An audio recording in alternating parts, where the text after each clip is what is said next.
안녕하십니까. 신인균의 국방TV 시큐리티 뉴스입니다. 오늘도 아주 중요한 이 국제정치 그리고 대한민국 안보 관련한 중요한 소식 알려드리겠는데요. 야, 중국은 정말 인면수심 그 자체입니다. 정말 끔찍한 중국. 이런 소식 알려드릴 거고요. 그리고 우리 정부가 하고 있는 황당한 짓거리 알려드릴 거고, 그리고 지금 여당에서 송영길이라는 사람을 당대표로 뽑았죠. 이제 송영길 때문에 지금 대한민국 큰일 났는데 아마 미국으로부터 엄청난 일 당할 것 같습니다. 제가 송영길이 어떤 사람인지 아주 간단하게 정리를 했으니까 이 여당의 실체에 대해서 아셔야 됩니다. 그래서 송영길에 대해서 아주 간단 정리를 했으니까 끝까지 좀 들어주십시오.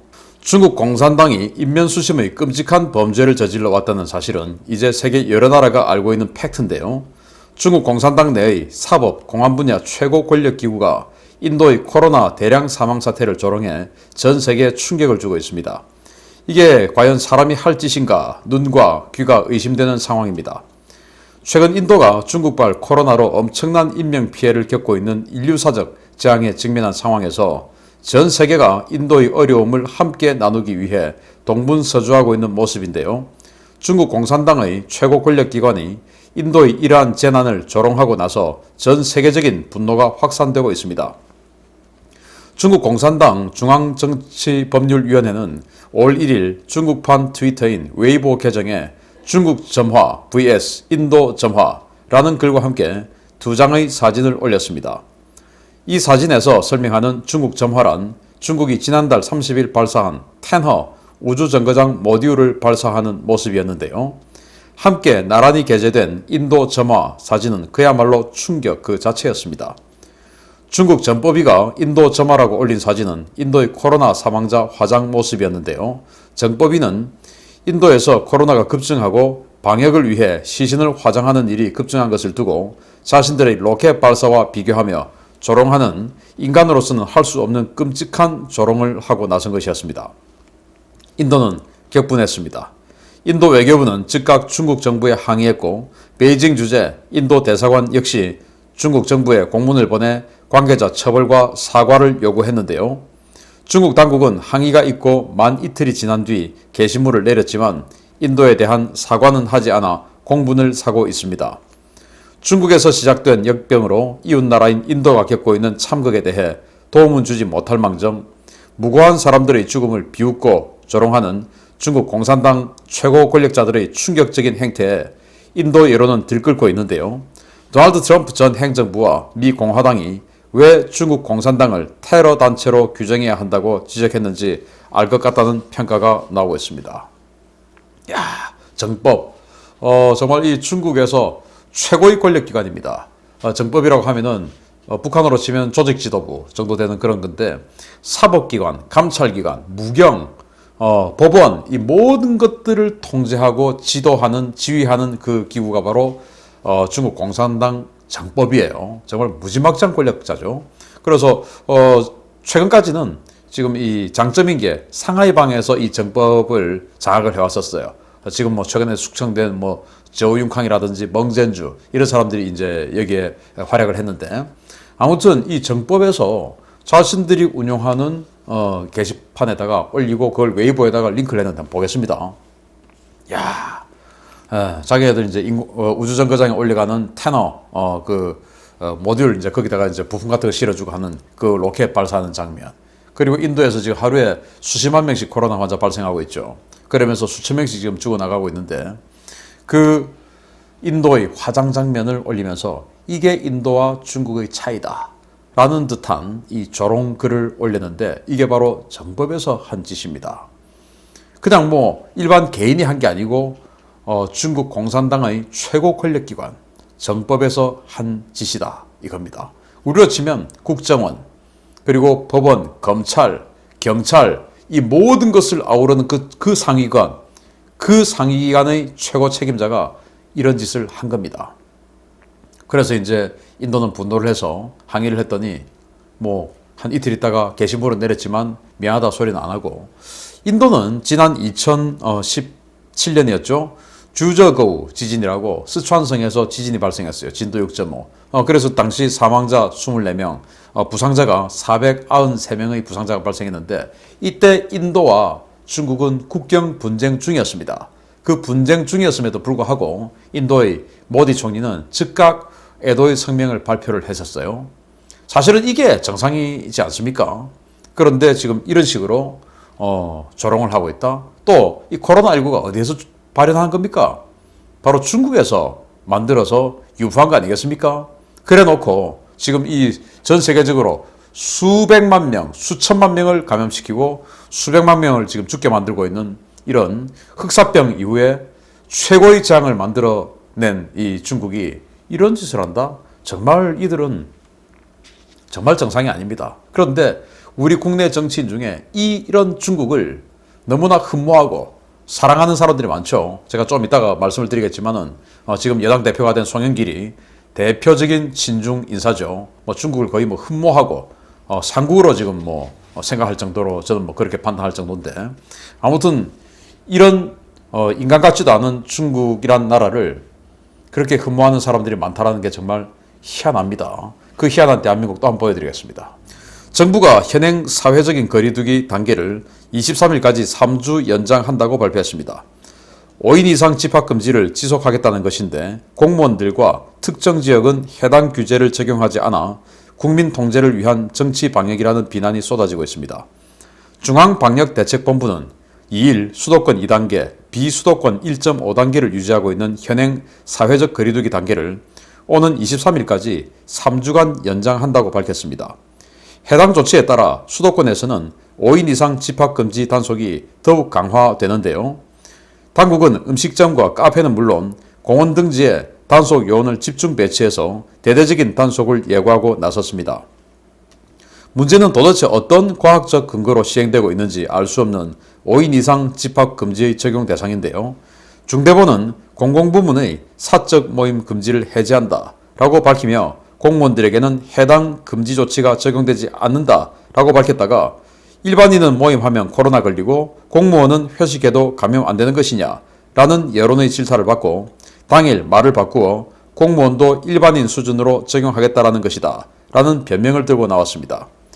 중대본은 5인 이상 집합금지를 유지하는 가운데서도 유독 전라남도에만 통제 완화를 적용했는데요.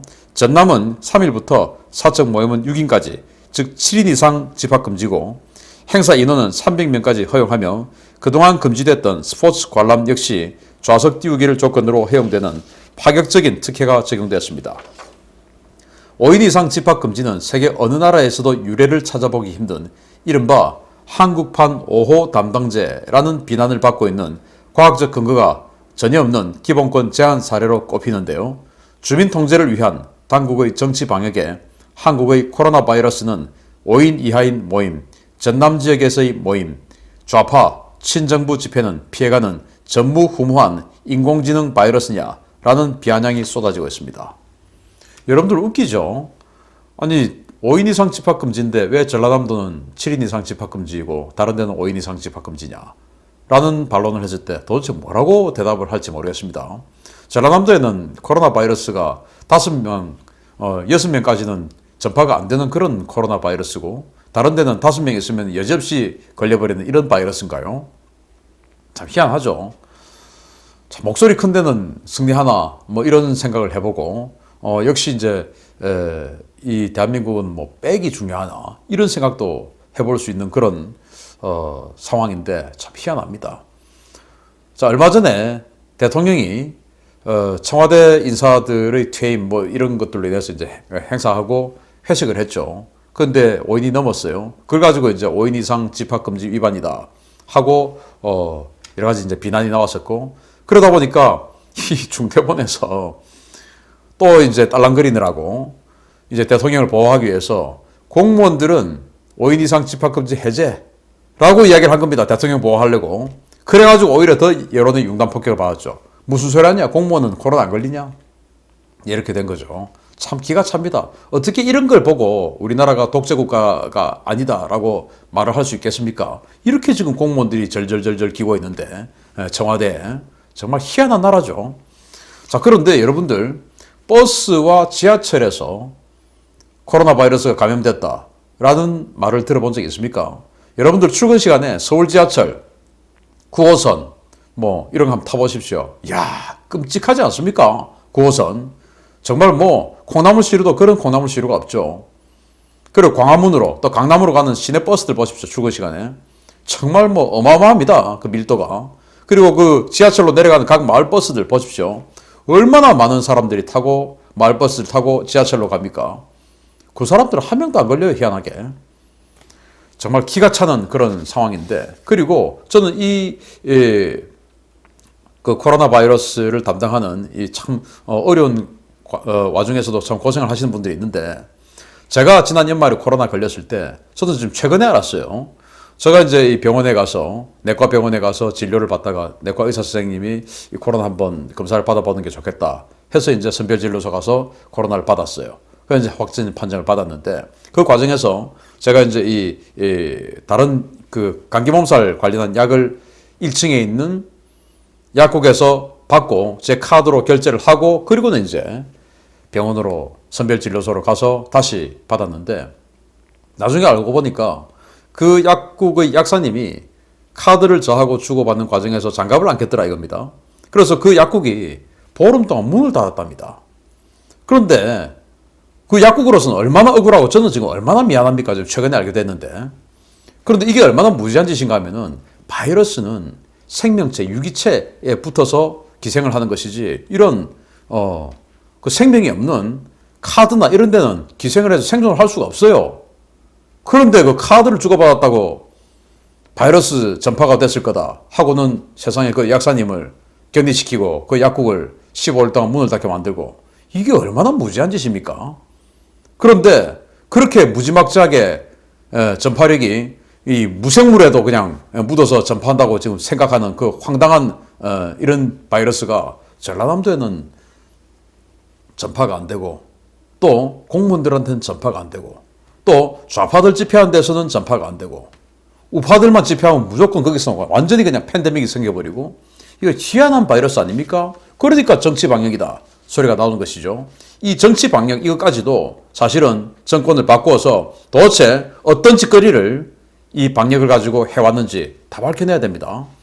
자, 그런데 정권이 바뀌려고 하니까 정말 희한한 사람이 여당 대표가 됐는데요. 아마 이로 인해서 미국 정부가 가만두지 않을 것 같다라는 생각이 듭니다. 왜냐? 완전히 반미 끝판왕이기 때문에. 자, 송영길 어떤 사람인가 보겠습니다. 재보궐선거 패배의 책임을 지고 당 지도부가 전원 사퇴한 뒤에 실시한 더불어민주당 임시전당대회에서 5선의 송영길 의원이 새 당대표로 선출되었습니다. 노골적인 친중, 친북, 반미 성향을 가지고 있고 사생활에서도 논란이 많은 이런 인사가 집권 여당의 당대표가 되는 것을 보니 이제 이 정권도 정말 막 나가기로 작심한 것 같습니다. 더불어민주당의 새 당대표에 전남 고흥 출신으로 인천 계양구를 지역구로 두고 있는 송영길 의원이 당선되어 논란이 일고 있습니다. 송 대표는 취임사에서 제4기 민주정부를 열기 위한 310일간의 장정에 나서자라고 밝히며 오로지 자신들만이 민주세력이라는 오만한 정치관을 또 한 번 드러냈는데요. 그는 유능한 개혁과 언행일체의 민주당을 만들겠다라면서 향후 민주당의 노선이 반미, 친중, 친북 성향의 강경 방향으로 취해질 것임을 예고했습니다. 송 대표는 정치적 색채나 사생활에서 이처럼 논란이 많은 정치인을 찾기 힘들 정도의 인물인데요. 그는 해리 해리스 전 주한미국 대사에게 조선 총독이냐? 라는 망언을 해서 미 외교당국을 분노케 한 것은 물론 국회 외교통상위원장 신분으로 족보도 없는 유엔사가 남북관계에 간섭하지 못하게 통제해야 한다 라고 말해 미국과 유엔을 아연실색하게 만들었습니다.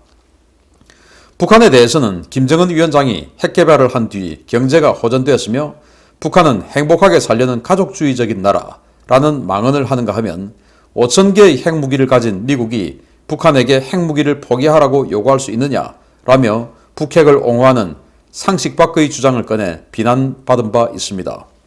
중국에 대해서는 여당 내에서도 가장 강성 친중 인사로 꼽힙니다.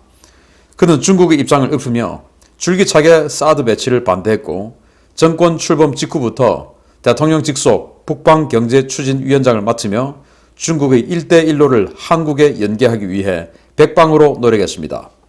지난해 11월 이른바 황제의 칙사 방문 논란이 불거졌던 왕이 중국 공산당 외교부장의 방한 때에는 아련을 청했던 20여 명의 여당 실세 의원 명단에 당당하게 이름을 올리기도 했습니다. 사생활과 인성에 있어서도 문제가 많았습니다. 그는 2000년 5.18 전야제를 위해 광주를 찾아 운동권 출신 의원들과 새천년 NHK라는 유흥주점에서 여성 접대부를 끼고 놀았던 사실이 임수경 전 의원의 폭로를 통해 드러나기도 했고, 연평도 포격도발 현장에서는 불에 탄 피해자들의 집 앞에서 소주병을 들어보이며 이건 폭탄주네 라며 피해자들 비웃어 여론의 공분을 사기도 했습니다. 일본군 위안부 피해자 김군자 할머니의 빈소를 찾아서는 울고 있는 유족들을 뒤로하고 손혜원과 함께 이른바 따봉 자세를 취하고 웃으며 기념사진을 찍어 국민들을 충격에 빠뜨렸었고, 최근에는 뉴질랜드 한국 대사관 직원의 동성 성추행 사건의 범인을 두둔하며 남자끼리 엉덩이 좀 친 것 가지고 오버하지 마라 라는 충격적인 발언을 뉴질랜드 총리를 향해서 해서 뉴질랜드 당국의 거센 항의를 받기도 했습니다. 이처럼 인성에 문제가 많고 극단적인 반미, 친북 사상을 가진 인사가 임기 말 집권 여당의 새 당대표로 취임한 것은 더불어민주당이 국민을 고통으로 몰아넣고 있는 실패한 정책을 더욱 강화하겠다는 의지의 발현으로 보이는데요. 국민과 민주의 이름을 팔아 대한민국에 기생하는 이런 정치 집단, 진짜 국민들의 힘으로 영구히 퇴출시켜야 한다는 분노의 목소리가 커지고 있습니다. 기가 차죠. 지금도 저는 생생하게 기억합니다. 2010년 11월 연평도 포격도발 발생했을 때 그 무너진 집에 들어가서 이 소주병을 들고 이거 폭탄주네 라고 껄껄거렸던 이 송영길의 얼굴 기억합니다. 근데 그런 사람을 또 국회의원도 뽑아주네요. 인천시장으로도 뽑아주네요. 인천 시민 여러분들 왜 이러십니까? 자, 그리고 경기도의 뭐 평화부지사라는 뭐 이런 부지사도 있는가 본데, 그 평화부지사가 DMZ에다가 집무실을 설치하겠다라는 희한한 짓거리를 하려고 하는 것을 이제 미국이 유엔사가 그건 허락할 수 없다. 왜냐, 이 DMZ 이 부분은 유엔사 관할이기 때문에 라고 하니까 국회 외통위원장인 송영길이 뭐라고 이야기했냐. 족보도 없는 유엔사 끼지 말아라고 했습니다. 족보도 없다? 아니, 유엔사는 우리 대한민국의 한국전쟁, 6.25 전쟁의 정전협정 당사자입니다. 그런데 족보도 없다? 이 무슨 황당한 사람이죠. 하여튼 이런 여러 가지 망발들을 했는데, 임수경 전 의원이죠. 평양 갔었던, 그 사람도 뭐 아주 좌익 중에, 좌빨 중에 뭐 천하 좌파다라고 이야기할 수 있는 사람인데, 그들은 정말 이 5.18 정신이라고 할 정도로 굉장히 이제 숭고하게 생각합니다. 그래서 정권을 잡았으니까 이제 2000년 당시에 이제 김대중 전 대통령 정권 잡았으니까 이제 완전히 그냥 자기들 세상에 된 거죠. 그리고는 이제 5.18 전야제 개최를 하면서 거기 가서 이제 행사하고, 그리고는 자기들끼리 이제 또 뒤풀이를 하러 간 겁니다. 이른바 세미나 하러 간 거죠. 그런데 그 세미나 장소가 새천년 NHK. 그래서 당시 이제 새천년 민주당 아닙니까? 그래서 광주 쪽에는 뭐 새천년이라는 뭐 이런 간판이 많았겠죠. 그런데 이들은 뭐 지극히 반일이다라고 하면서 또 NHK는 또 좋아하네요. 그 뭐 이 일본 국영 방송인데, 아무튼 그 임수경 전 의원이 송영길을 봤던 그 내용을 제가 한번 읽어드리겠는데요. 이거 임수경이 직접 적은 글입니다. 장소가 어딘지를 물으니 새천년이 어쩌고 NH가 어쩌고 하시대요. 저는 새천년 민주당 사람들이 NHK하고 인터뷰를 하고 있는 줄 알았어요. 그런데 알고 보니 그곳은 새천년 NHK라는 가로개였습니다. 어쨌든 그곳으로 가서 그분들이 계신 룸으로 들어갔습니다. 찾을 것도 없이 적어도 7, 8개의 룸이 있는 그 술집의 손님이 있는 방은 그 방이 유일했습니다. 문을 열자 송영길 선배가 아가씨와 어깨를 붙잡고 노래를 부르고 계시더군요. 박노해 시인은 아가씨와 브루스를 추고 있었고, 김민석 선배는 양쪽에 아가씨를 앉혀두고 웃고 이야기하느라 제가 들어선 것도 모르는 것 같았습니다. 마이크를 잡고 있던 송영길 선배님은 저를 보고 같이 노래를 부르자는 듯이 손짓을 하셨고, 얼핏 보기에 정범구 박사를 포함하여 김성호, 장성민, 이종걸, 김태홍, 이상수 의원 등이 있더군요. 저는 아가씨들이 있건 말건 선배들에게 인사나 하고 가려고 다가서는 순간 누군가 제 목덜미를 뒤에서 잡아 끌며 욕을 하더군요. 야 이년아, 네가 여기 왜 들어와? 나가! 믿고 싶진 않았지만 이 말을 한 사람은 우상호 씨였습니다. 술집 아가씨들은 놀라서 모두 저를 쳐다봤고 저는 매우 당황했습니다. 우상호는 미안합니다. 저는 이 사람에게 더 이상 존칭을 붙여주고 싶지 않습니다. 다시금 말했습니다. 이놈의 기집애, 네가 뭔데 이 자리에 끼려고 그래? 미친년. 저는 일단 방을 나와 저와 함께 온 전야제 팀이 앉아있는 방으로 갔습니다. 흥분된 마음을 진정시키려고 참외를 하나 집어들었는데 우상호가 들어와 앉더군요. 그는 다시 말했습니다. 아, 그 기집애 이상한 년이네. 아니 지가 뭔데 거길 들어와. 웃기는 기집애 같으니라고. 한두 번도 아니고 저는 더 이상 참을 수가 없었습니다. 손에 들고 있던 참외를 테이블에 던지며 저도 욕을 한마디 했죠. 야 이런 씨 어따 대고 2년 전년이야. 나도 나이가 30이 넘었고 애기 엄마한테 어디서 욕을 해? 라고요. 뭐 점점점 이렇게 하여튼 계속 긴데 아무튼 이게 굉장히 그때 이제 논란이 되었고 사실은 송영길이 이제 다 인정을 했었죠. 5.18 그 전야제에 가가지고 정말 숭고하게 그들을 기려야 되는데 그렇지 않습니까? 그런데 룸사롱에 가서 어깨 끼고 노래 부르고 야 같이 부르자 옆에서 부르스 치고 박노해 시인 정말 뭐 엄청난 운동권 시 적던 분인데 그 상황에서 부르스 치고 있고 참 그렇네요. 아무튼 이런 자입니다. 그런데 이 자는 해리 해리스 이 대사에게 총독이냐 라고 이야기할 정도로 미국에 대해서는 엄청난 반감을 가지고 있고 중국에 대해서는 왕이 외교부장이 왔을 때 아련을 청했죠. 일정이 없었는데 그래서 결국 만났습니다. 정말 자랑스럽게 생각하고 있겠죠. 아무튼 이런 자입니다. 최근에도 계속 미국에 대해서 공격을 하고 북한에 대해서 차양을 하고 제가 봤을 때는 저는 그렇게 판단합니다. 그렇기 때문에 이제 미국의 바이든 정부가 송영길이 어떤 사람이다 다 알고 있겠죠. 또 어떤 이야기를 했다 어떤 짓을 했다 다 알고 있겠죠. 이제 이 정부가 미국에게 지금 완전히 찍혀 있는데 거기다가 하나 더 추가했습니다. 쟤들은 도저히 개선의 여지가 없구나. 꼭 바꿔야 되겠다. 라고 생각하겠죠. 미국의 회색지대 전술 제대로 들어오기를 기대합니다. 누구 때문에? 송영길 때문에. 마치겠습니다. 감사합니다.